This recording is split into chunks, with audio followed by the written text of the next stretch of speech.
Good evening. Welcome to Bklyn College. I am Joseph Giovannelli, the Vice President for Administration and Finance here at the college.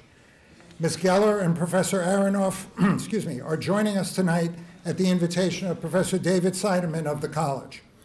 I am sure there will be an interesting speech and that there will be a spirited discussion following the presentation.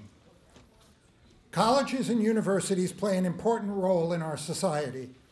They offer free access to ideas, places where people may hear and consider differing points of view. Bklyn College has a strong commitment to the open exchange of ideas.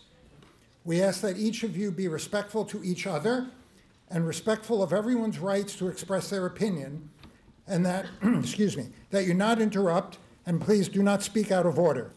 There will be ample time allowed for questions during a question and answer period following the speaker's remarks. Please follow the instructions of the moderator during the question and answer period. Be aware that anyone engaging in disorderly conduct or disruptive behavior will be first warned and then asked to leave the room. The university may seek disciplinary or criminal sanctions against persons who engage in conduct that violates university rules or state or New York City laws. Lastly, please take a moment now to silence your cell phones and other devices. Thank you very much. Professor? Professor? Good evening, and thanks for coming, despite the somewhat inclement weather. Thanks to Professor Seidemann for organizing the program and to Bklyn College for hosting. Our topic, as you know, is the First Amendment and social criticism, a crucial topic for a free society. Freedom of speech is a global issue.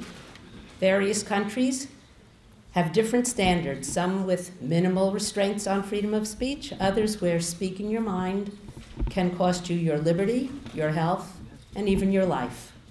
I'd like to read the First Amendment to set the context of tonight's talk and mention a few well-known cases or incidents that have been before the American courts with regard to freedom of speech. So the First Amendment, freedom of speech, press, religion, and petition.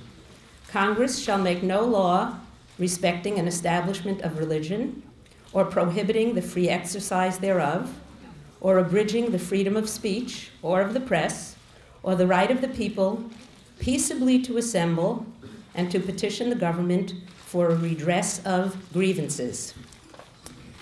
American courts have ruled that publicly burning an American flag is a legally protected form of freedom of expression, protected by the First Amendment.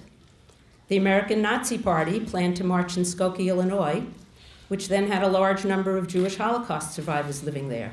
The Nazis held a march in Chicago. Swastikas on display.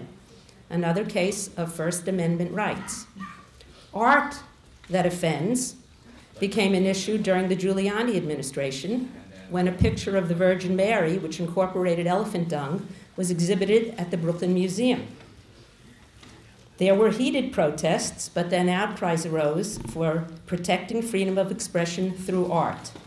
Protests were raised by those who felt the opera about the murder of Leon Klinghoffer was anti-Semitic. But the show went on at the Metropolitan Opera last year. Freedom of speech. Freedom of expression in academia, as Vice President Giovannelli mentioned, is a hot and constantly contested issue on campus and off. Professor Andrew Pessin at Connecticut College is now being strongly criticized for a phrase that appeared on his Facebook page. Columbia University invited then Iranian President Ahmadinejad to speak despite strong protest. In his introduction that evening, Columbia President Bollinger criticized Ahmadinejad as a petty, cruel dictator, a Holocaust denier, and he criticized the Iranian government for killing children. But Ahmadinejad had his freedom of speech. Israeli Ambassador Oren was shouted down at the University of California at Irvine. However, after the disruptors were apprehended, and after several intermissions and a 20-minute break, he was able to speak his piece.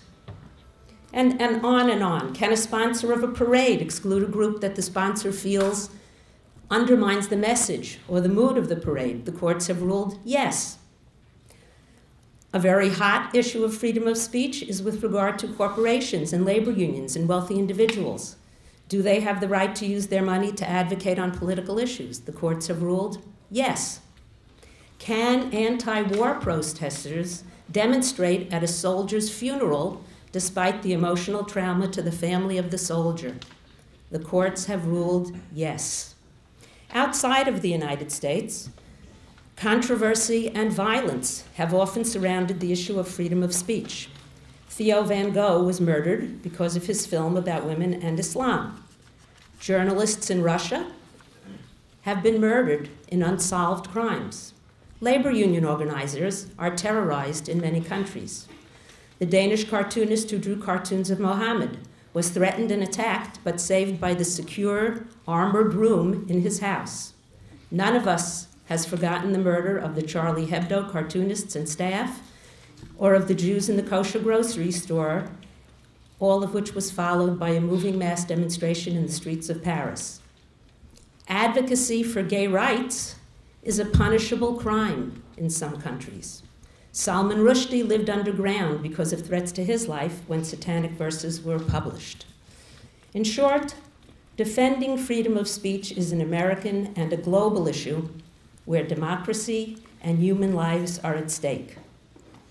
We're fortunate to have the opportunity tonight to hear from someone outside of CUNY. I've yielded my time to her.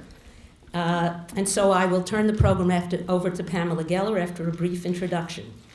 Pamela Geller is a noted figure in the arena of freedom of speech and human rights. She has declared that speech that is offensive to some must not be curtailed but must be protected in a genuinely free and pluralistic society. Ms. Geller is the founder, editor, and publisher of Atlas Shrugs. She has been published in numerous newspapers and periodicals.